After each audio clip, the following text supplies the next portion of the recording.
काली पहाड़ी के पास बसा हुआ गांव मंगलपुर बहुत ही खुशहाली और हरियाली से भरपूर था। इस गांव में हरिराम नाम का एक जमींदार रहता था। जमींदार की पत्नी गीता को गांव के लोग देवी समान मानते थे। गीता अपने पति जमींदार के साथ हवेली में बैठी थी। तभी वहां दीपक नाम का एक किसान आ गया और हाथ जोड़कर बोला, जमींदार साहब, मेरी मदद कर दीजिए। अरे दीपक, क्या हो गया? आप तो जानते हैं जमींदार साहब, मेरी शादी को कितने वर्ष हो गए हैं, परंतु मेरी पत्नी संतान के रूप से वंचित है। संतान प्राप्ति की चाहत में मैंने अपनी पत्नी का बहुत इलाज कराया, बहुत धन खर्च किया, परंतु कोई लाभ नहीं हुआ। आखिर एक किसान कमाता ही क्या है? मेरी जमा पूंजी खत्म हो चुकी है। पिछले कुछ दिनों से बारिशें बहुत अधिक हो रही है, जिससे मेरी फसल खराब हो रही है और बाजार में इसके दाम बहुत कम लग रहे हैं। अब मेरे घर में इतना भी धन नहीं बचा कि मैं कुछ अनाज खरीदकर अपनी पत्नी का पेट भर सकूं। मालिक, कुछ मदद कर दीजिए, कुछ तो दे दीजिए ना। जमींदार ने कुछ सिक्के दीपक को दे दिए और कहा, दीपक, ये सिक्के रख लो, बाजार से अनाज खरीद लेना और घर जाकर चैन से भोजन करना। तभी जमींदार की पत्नी गीता गुस्से से अपने पति से बोली, अरे, ये बेचारा अपनी बड़ी मुसीबत लेकर आपके पास आया है और आप केवल कुछ सिक्के दे रहे हैं। क्या इससे इसकी परेशानी दूर हो जाएगी? इतना कहकर गीता ने 10 सोने के सिक्के निकाले और दीपक को दे दिए। मैं जानती हूँ कि बारिश अभी कई महीनों तक चलेगी। ये लो, इससे तुम्हारे घर का 1 महीने का अनाज आ जाएगा और अगर किसी और चीज की कमी हो तो तुरंत आकर मुझे बताना। धन्य है हम, जो हमें आपके जैसी देवी समान जमींदारनी गांव में वरदान स्वरूप मिली है। देवी, आपका बहुत धन्यवाद, आपका बहुत आभार है। नहीं, मुझे देवी मत कहो, मैं तो बस अपना कर्तव्य निभा रही हूँ। दीपक खुशी खुशी वहाँ से चला गया। अरे गीता, तुम्हें इतने सोने के सिक्के देने की क्या जरूरत थी? मैं भी तो उसकी मदद कर ही देता। मैं दीपक को जानती हूँ, शर्म की वजह से वह दोबारा मदद मांगने नहीं आएगा। और वैसे भी मुझे दीपक के प्रति बहुत सहानुभूति है, क्योंकि उसकी पत्नी भी उसी दुख और तकलीफ से गुजर रही है जिससे मैं गुजर रही हूँ। बेचारे की शादी को कई वर्ष हो गए हैं, वह अभी तक माँ नहीं बन पाई। और देखो, मैं भी अभी तक तुम्हें कोई संतान नहीं दे पाई। देखो गीता, जब भगवान को मंजूर होगा तो हमें भी संतान जरूर होगी। इस गांव के हर घर में तुम्हारे लिए एक ही आवाज आती है, गीता जी, गीता जी, आप बहुत नेक और दयालु हैं। गीता मुस्कुराई और वहाँ से चली गई। कुछ देर बाद दीपक बहुत सारा अनाज लेकर अपने घर पहुँच गया। इतना सारा अनाज देखकर दीपक की पत्नी राधा बहुत हैरान रह गई। अरे, आपके पास तो बिल्कुल भी धन नहीं था, फिर इतना सारा अनाज कहाँ से लेकर आए? दीपक ने अपनी पत्नी राधा को सारी बात विस्तार से बताई और कुछ सोने के सिक्के अपनी पत्नी के हाथ में रखते हुए कहा, जमींदार साहब की पत्नी, जो इस गांव की देवी है, ने मुझे 10 सोने के सिक्के दिए और मुझसे कहा, अगर और भी जरूरत होगी तो आकर मांग लेना।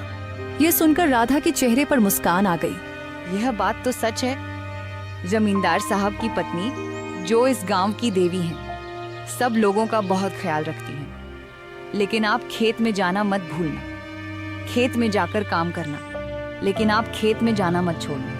राधा की बात सुनकर दीपक बहुत चौंक गया और हैरानी से बोला, राधा, तुम्हारा क्या मतलब है? मतलब यही है कि जमींदार साहब की पत्नी ने हमारी मदद की है, तो इसका मतलब यह नहीं है कि अब आप घर बैठकर आराम करो। आप अपने खेत में जाएं और वहां काम करें। कोई बात नहीं अगर हमारी फसल सस्ते दामों में बिक रही है, लेकिन घर बैठने से तो बेहतर है ना। राधा की बात सुनकर दीपक मुस्कुराया और बोला, राधा, तुम इस बात की चिंता मत करो, मैं अभी खेत में चला जाता हूँ। फिर दीपक राधा से बात करने के बाद अपने खेत की तरफ चल पड़ा। थोड़ी देर बाद वह अपने खेतों में पहुंच गया और वहां जाकर काम करने लगा। थोड़ी देर काम करने के बाद अचानक उसे जंगल की तरफ से किसी बच्चे की रोने की आवाज सुनाई दी और फिर वह सोचने लगा, हे भगवान, ये किस बच्चे की रोने की आवाज आ रही है? और इस खतरनाक जंगल में तो कई जंगली जानवर रहते हैं। मुझे वहां जाकर देखना होगा कि कोई खतरे में तो नहीं और मैं उसकी मदद कर सकूं। फिर दीपक आवाज सुनकर जंगल की तरफ चल पड़ा और जहां से बच्चे की रोने की आवाज आ रही थी वहां देखा कि झाड़ियों के पीछे एक बकरी खड़ी थी और उसके पास एक बच्चा रो रहा था। वह वहां गया और उस बच्चे को उठाया। अचानक वह बकरी बोल पड़ी, यह बच्चा मेरा है। मैं एक मायावी बकरी हूँ और इस बच्चे को मैंने जन्म दिया है। तुम इस बच्चे को अपने साथ अपने घर ले जाओ और उसकी देखभाल करो।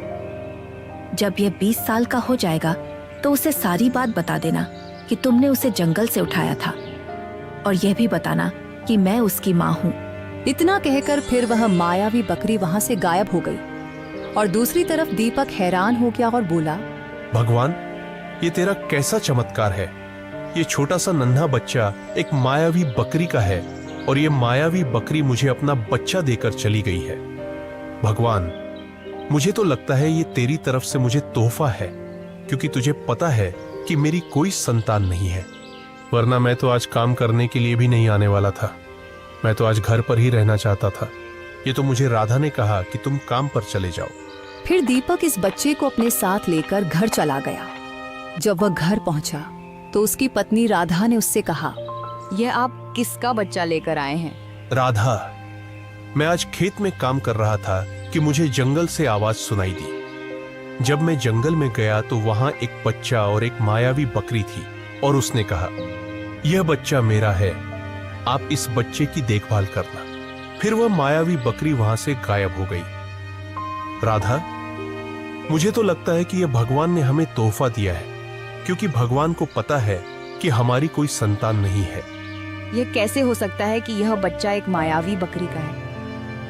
मुझे तो लगता है कि इस बच्चे पर किसी राक्षस का साया है, या फिर वह बकरी कोई मायावी बकरी नहीं बल्कि एक राक्षस है जिसने यह बच्चा आपको दिया है। नहीं राधा, वह बकरी कोई राक्षस नहीं है। मुझे उसकी आवाज में एक दर्द सा महसूस हुआ था। और तुम इस बच्चे को देखो, तुम्हें देखकर लगता है कि यह बच्चा किसी राक्षस का नहीं बल्कि इतना सुंदर और नन्हा सा बच्चा है। फिर राधा ने उस बच्चे को अपनी गोद में उठाया और दीपक से कहा, आपने सही कहा, यह बच्चा बहुत प्यारा है और भगवान ने हमें हमारे धैर्य का फल दिया है। हमने इतनी प्रार्थनाएं की, इसलिए भगवान ने मेरी गोद में यह बच्चा दिया है और अब से हमारे बच्चे का नाम राजू होगा। वाह राधा, ये तो बहुत अच्छा नाम है। फिर दीपक और राधा बच्चे की परवरिश में लग गए।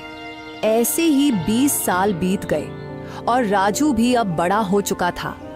एक दिन राजू ने अपने पिता से कहा, पिताजी, आपको कितना समय हो गया है अकेले ही काम करते हुए। अब मैं बड़ा हो गया हूँ, मैं भी आपके साथ काम करूंगा। बेटा राजू, यह खेत वाला काम तेरे लिए नहीं है, क्योंकि तुमने इससे पहले कभी नहीं किया। अगर तुमने काम करना ही है तो मैं तुम्हें जमींदार के पास रखवा दूंगा। मैं उससे बात करूंगा। ठीक है पिताजी, जैसा आपने कहा मैं वही काम करूंगा। फिर अगली सुबह दीपक अपने बेटे राजू को लेकर जमींदार हरिराम की हवेली की तरफ चल पड़ा। थोड़ी देर चलने के बाद वह जमींदार के घर पहुंच गया। वहां जाकर दीपक ने जमींदार से कहा, जमींदार साहब, ये मेरा बेटा राजू है, अब बड़ा हो गया है। कृपया करके आप इसे अपने पास काम पर रख लीजिए। ये बहुत मेहनत से काम करेगा। अरे वाह वाह वाह, क्या बात है। आज वैसे भी बहुत खुशी का मौका है। आज हम किसी भी काम के लिए ना नहीं करेंगे। चलो भाई, हाँ है हमारी तरफ से। छोटा मुंह और बड़ी बात। क्या मैं जान सकता हूं जमींदार साहब, ये खुशी का मौका किस बात का है? अरे हाँ हाँ, क्यों नहीं। दीपक, हमारी पत्नी वर्षों के बाद माँ बनने वाली है। जमींदार साहब, ये तो बहुत खुशी की बात है। इस गांव का नया वारिस आ गया है। अरे हाँ हाँ, क्यों नहीं। दीपक, सही कहा तुमने। तुम नहीं जानते मैं आज कितना खुश हूँ। इसीलिए तो मैंने कहा कि आज तो मना करना बनता ही नहीं है। आज तुम जो कहोगे वो हाँ ही हाँ होगी। कल से तुम अपने बेटे को मेरी हवेली में भेज देना। फिर दीपक और उसका बेटा राजू वापस अपने घर चले गए। अगली सुबह सूरज की पहली किरण के साथ ही राजू जमींदार की हवेली पर काम करने चला गया। ऐसे ही समय बीतता गया। एक दिन राजू बहुत थका हारा रात को घर आया और आते ही सो गया। वह अब भी नींद में ही था कि उसे एक अजीब सा सपना आया। अरे ये मैं कहाँ आ गया? मैं तो अभी अभी काम से थका हारा घर आया था और सीधा सो गया था, लेकिन अब मैं जंगल में हूँ। यह कैसे हो सकता है? और यह जंगल तो बिल्कुल हमारे गांव के पास वाला ही लग रहा है। राजू अभी बोल ही रहा था कि अचानक वहां वही मायावी बकरी आ गई, जो 20 साल पहले राजू के पिता दीपक के सामने आई थी और जिसने अपना बच्चा दीपक को दिया था। फिर उसने राजू से कहा, बेटा राजू, अब तो 20 साल का हो गया है। मैं तेरा कब से इंतजार कर रही थी कि तू मुझे तलाश करने के लिए आएगा। अब तो आजा, अब और इंतजार नहीं होता बेटा। इस मायावी बकरी की बात सुनते ही अचानक राजू जाग गया और हैरानी से बोला, भगवान, ये कैसा सपना था? मुझे तो ऐसा लग रहा था कि जैसे ये कोई हकीकत है। और वह बकरी कौन थी जो मुझे बार बार ये कह रही थी कि मुझे तलाश करो? फिर राजू ने सुबह अपनी माँ को सारी बात बताई और जमींदार की हवेली पर काम करने के लिए चला गया। जब वह रात को वापस आया तो उसे फिर वही सपना दिखाई दिया।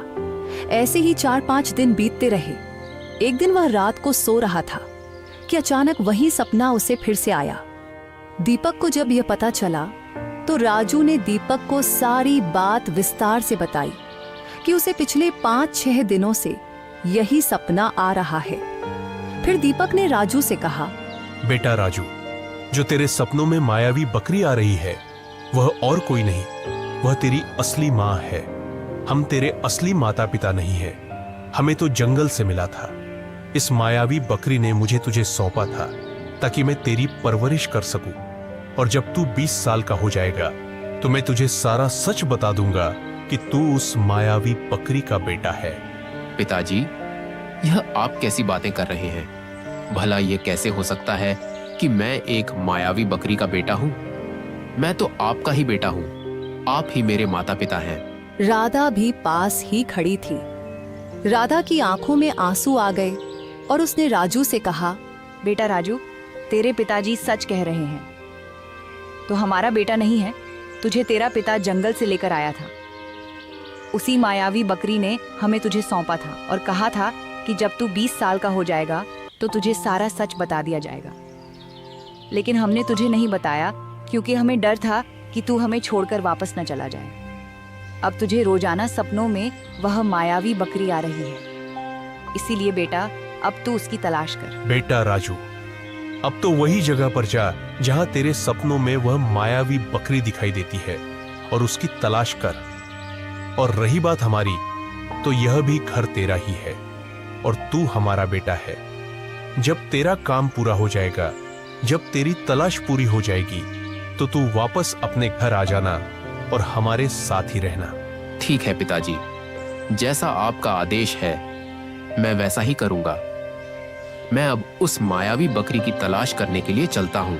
फिर राजू उस मायावी बकरी की तलाश करने के लिए जंगल में चला गया। वहां जाकर उसने कई जगह देखी, लेकिन उसे वह मायावी बकरी नजर नहीं आई। वह थक हार कर एक पत्थर पर बैठ गया। फिर अचानक उसके पास एक देवी प्रकट हो गई और उसने राजू से कहा, राजू, तू जिस मायावी बकरी की तलाश कर रहा है वह मेरे साथ है। इस देवी के बोलते ही वहां वही मायावी बकरी भी प्रकट हो गई। ये सब देखकर राजू ने उस देवी से कहा, ये सब क्या हो रहा है मेरे साथ? मुझे तो कुछ समझ नहीं आ रहा। मेरी माँ और पिताजी तो कह रहे हैं कि मैं एक मायावी बकरी का बेटा हूँ। आप मुझे बताइए क्या हो रहा है मेरे साथ? मुझे तो कुछ समझ नहीं आ रहा। राजू, तुम्हारे गांव पर एक राक्षसी का राज है और तुम एक मायावी बकरी के बेटे हो। यही तुम्हारी असली माँ है जिसने तुम्हें जन्म दिया है और वह राक्षसी और कोई नहीं बल्कि जमींदार की पत्नी गीता है। नहीं नहीं, ऐसा नहीं हो सकता। और जो आप जमींदार की पत्नी गीता के बारे में कह रहे हैं वह मैं हरगिज नहीं सुनूंगा। वह बहुत अच्छी हैं। उन्होंने हमारी बहुत मदद की है। राजू के इतना कहते ही वह मायावी बकरी एक औरत में बदल गई और उस औरत ने राजू से कहा, बेटा राजू, मैं ही तेरी असली माँ हूँ जिसने तुझे जन्म दिया है। तुझे इस तरह समझ नहीं आएगा, इसलिए मैं तुझे सारी बात बताती हूँ। ये 20 साल पहले की बात है। हरिराम बेटा, तेरी शादी को 2 साल हो गए हैं, लेकिन अभी तक भगवान ने तुझे कोई संतान नहीं दी, इसलिए मैं तेरी दूसरी शादी करवाऊंगी। मेरी नजर में एक गांव की लड़की है, उसका नाम पूजा है। मैं उसके साथ तेरी दूसरी शादी करवा दूंगी। ठीक है माँ, जैसा आपको ठीक लगे। दूसरी तरफ हरिराम की पहली पत्नी गीता पीछे से सब कुछ देख रही थी। फिर हरिराम की माँ ने 2-4 दिनों के भीतर हरिराम की शादी पूजा से करवा दी। ऐसे ही समय गुजरता गया। हरिराम की दूसरी पत्नी पूजा अब गर्भवती हो चुकी थी। सब बहुत खुश थे। एक दिन गीता जंगल में चली गई। वहां जाकर उसने कुछ मंत्र पढ़ना शुरू कर दिए और अपने राक्षसी रूप में आ गई। थोड़ी देर तक उसने मंत्र पढ़े और अचानक उसके सामने एक बड़ा सा राक्षस आ गया। उसने गीता से कहा, क्या हुआ? तुमने मुझे क्यों बुलाया है? मैंने तुम्हें इसलिए बुलाया है कि तुम मुझे ये बताओ कि मैं अमर कैसे हो सकूं, ताकि मुझे कोई समाप्त न कर सके। तुम्हें अमर होने के लिए अपनी कोख से बच्चे को जन्म देना होगा और फिर उसे मारकर उसका खून पीना होगा, तब तुम अमर हो जाओगे। लेकिन याद रखो, अब तुम्हारा अंत करीब है। तुम्हें तुम्हारा बेटा ही समाप्त करेगा। गीता हैरान होकर, ये कैसे हो सकता है, क्योंकि मेरा तो कोई बच्चा नहीं है, फिर वो मुझे कैसे समाप्त करेगा? मैंने ये कब कहा कि तुम्हारा सगा बेटा ही तुम्हें समाप्त करेगा? नहीं, तुम्हारा सौतेला बेटा जो अपनी माँ की कोख में आ चुका है, वही तुम्हें समाप्त करेगा। मुझे कोई समाप्त नहीं कर सकता। मैं उसे उसकी माँ की कोख में ही खत्म कर दूंगी और उसकी माँ को भी खत्म कर दूंगी। फिर मुझे अमर होने से कोई नहीं रोक पाएगा। फिर गीता वापस अपने इंसानी रूप में आ गई और अपने घर चली गई। वहां जाकर उसने पूजा को अपने कमरे में बुलाया और फिर अचानक अपने राक्षसी रूप में आ गई। ये सब देखकर पूजा कांप उठी और गीता से कहा, गीता जी, आप तो राक्षस ही हैं। मैं अभी सब घर वालों को आपके बारे में बता दूंगी। बताओगी तो तब जब तुम जिंदा बचोगी। मैं तुम्हें और तुम्हारे बच्चे को अभी समाप्त कर दूंगी।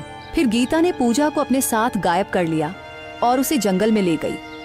वहां उसने अपनी शक्ति से पूजा को उठाकर पेड़ के साथ मारा, जिससे पूजा बहुत घायल हो गई और वहीं बेहोश हो गई। गीता को लगा कि पूजा अब मर चुकी है। फिर वह वहां से गायब होकर चली गई। इसी दौरान वहां एक देवी आई, जिसने पूजा की जान बचाई और उसे एक मायावी बकरी में बदल दिया ताकि उसे कोई पहचान न सके। फिर गीता वापस अपने घर चली गई और वहां जाकर सबसे पहले हरिराम की माँ को मारा, ताकि वह फिर कभी हरिराम का किसी और से रिश्ता न जोड़ सके। उसके बाद वह हरिराम के पास चली गई और उससे कहा, हरिराम, पूजा किसी आदमी के साथ भाग कर चली गई है। मैंने और माँ जी ने अभी अभी देखा है, और माँ जी ने यह सब कुछ देखा तो उन्हें सदमा लगा, जिससे वह जमीन पर गिर गईं और उनकी मौत हो गई। गीता, तुम ये क्या कह रही हो? फिर हरिराम जल्दी से अपनी माँ के कमरे में गया और वहां उसकी माँ बिस्तर पर पड़ी हुई थी, लेकिन उनकी जान जा चुकी थी। वह बहुत दुखी हो गया। फिर अगली सुबह उसने अपनी माँ की चिता को आग दी और बोलने लगा, पूजा, मैंने तुम्हें इतना प्यार दिया, मेरी माँ ने तुम्हें अपने घर की बहू बना लिया, लेकिन फिर भी तुमने हमें धोखा दिया। मैं तुम्हें कभी माफ नहीं करूंगा जो तुमने मेरे साथ किया है।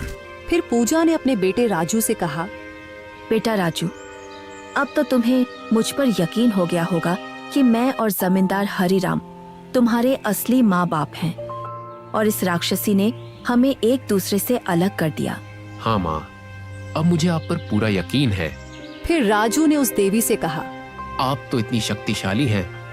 आपने मेरी माँ को एक मायावी बकरी में बदल दिया, तो आप इस राक्षसी को समाप्त कर देते ताकि यह सब ना होता। राजू, बात तुम्हारी ठीक है। मैं शक्तिशाली हूँ, लेकिन मैं इतनी शक्तिशाली नहीं हूँ कि मैं उसका सामना कर सकूं। तुम्हारे अलावा उसे कोई भी नहीं मार सकता, क्योंकि तुम्हारे हाथ से ही उसकी मौत लिखी है। जब तुम उसे मारोगे तो तभी वह मरेगी, वरना उसे कोई नहीं मार सकता तुम्हारे अलावा। लेकिन मैं ही क्यों उसे मार सकता हूँ और कोई क्यों नहीं मार सकता? क्योंकि राजू, उसकी मौत सिर्फ तुम्हारे हाथों में ही लिखी है। भगवान ने तुम्हें वरदान दिया है कि तुम उससे मार सको।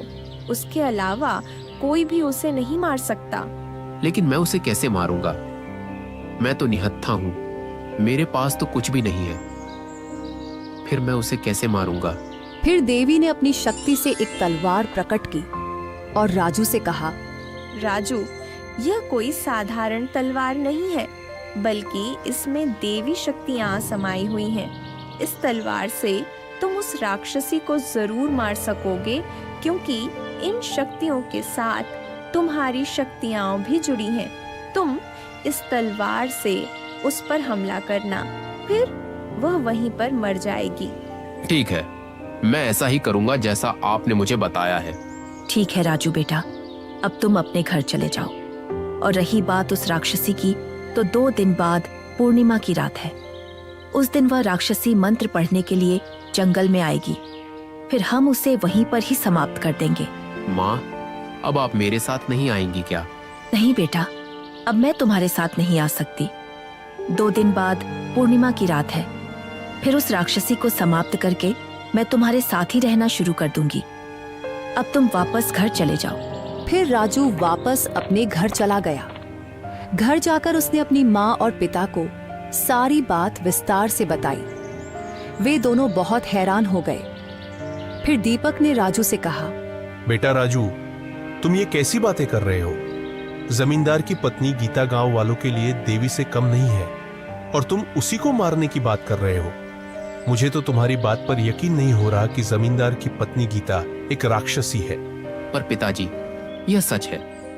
आपको तो पता होगा कि जमींदार की पहली पत्नी पूजा के बारे में गांव वाले यही जानते हैं कि वह किसी के साथ भाग गई है, लेकिन वह किसी के साथ भागी नहीं थी। उसे जमींदार की पत्नी गीता ने ही मारने की कोशिश की थी, मगर वह बच गई। और वह मायावी बकरी कोई और नहीं बल्कि वही पूजा है जो जमींदार की पहली पत्नी थी और मेरी माँ है। मैं जमींदार का ही बेटा हूं, और जमींदार की माँ को भी उसकी पत्नी गीता, जो एक राक्षसी है, उसी ने मारा था। ये बात सुनकर दीपक और आराधा के पैरों तले जैसे जमीन ही खिसक गई हो। दोनों एक दूसरे का चेहरा देखने लगे। उनके चेहरों पर हैरानी और डर साफ झलक रहा था। वे सोच भी नहीं सकते थे कि जिस बच्चे को उन्होंने अपना बेटा समझकर पाला है, वह दरअसल जमींदार का खून है। फिर दीपक कांपती हुई आवाज में बोला, बेटा राजू, ये सब तो ठीक है, लेकिन अगर तुमने जमींदार की पत्नी गीता को जान से मारने की कोशिश की या उसे सचमुच मार दिया, तो सारे गांव वाले तुम्हारे पीछे पड़ जाएंगे और तुम्हारी जान के दुश्मन बन जाएंगे। तुम्हें तो पता है कि सब लोग उसे देवी मानते हैं, लेकिन अगर तुम्हें उसे खत्म करना ही है तो पहले उसकी सच्चाई सबके सामने लाना जरूरी है। जैसे तुमने बताया कि पूर्णिमा की रात को वह राक्षसी जंगल में मंत्र पढ़ने आएगी, तो उस रात सारे गांव वालों को वहीं इकट्ठा करना। जब वे सब अपनी आंखों से उसकी असलियत देख लेंगे, तब तुम्हें कोई रोक नहीं पाएगा। उसके बाद ही तुम उसे मार देना। ठीक है पिताजी, जैसा आपने कहा है मैं वैसा ही करूंगा। फिर अगली सुबह राजू जमींदार हरिराम की हवेली पर चला गया और वहां जाकर उसने जमींदार को सारी बात विस्तार से बताई। इसके बाद सुनकर जमींदार बहुत गुस्से में आ गया और उससे कहा, राजू, तुम यह सब क्या कह रहे हो? अभी तुम्हें मेरे पास काम करते हुए थोड़ा ही समय हुआ है और तुम ऐसी बातें कर रहे हो। जो कुछ भी मैंने आपको कहा है, यह सब सच है। मैं झूठ नहीं बोल रहा हूँ। अगर राजू ये सब झूठ हुआ तो मैं तुम्हें जान से मार दूंगा और तुम्हारे माँ बाप को भी जान से मार दूंगा। ठीक है जमींदार साहब, आपका जो दिल करे वही सजा देना मुझे। फिर अगले दिन वैसा ही हुआ।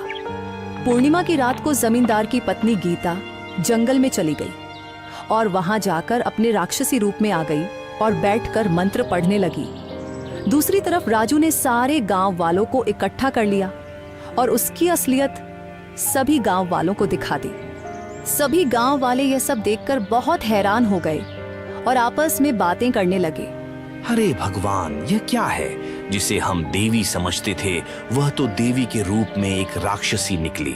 जमींदार हरिराम भी वहां पर ही थे। उन्होंने भी यह सब कुछ देख लिया और पूजा और देवी भी वहां मौजूद थी। फिर देवी ने राजू के हाथ में अपनी शक्ति से तलवार प्रकट कर दी जैसे ही तलवार राजू के हाथ में आई, उसने राक्षसी पर हमला किया और उसे मार दिया।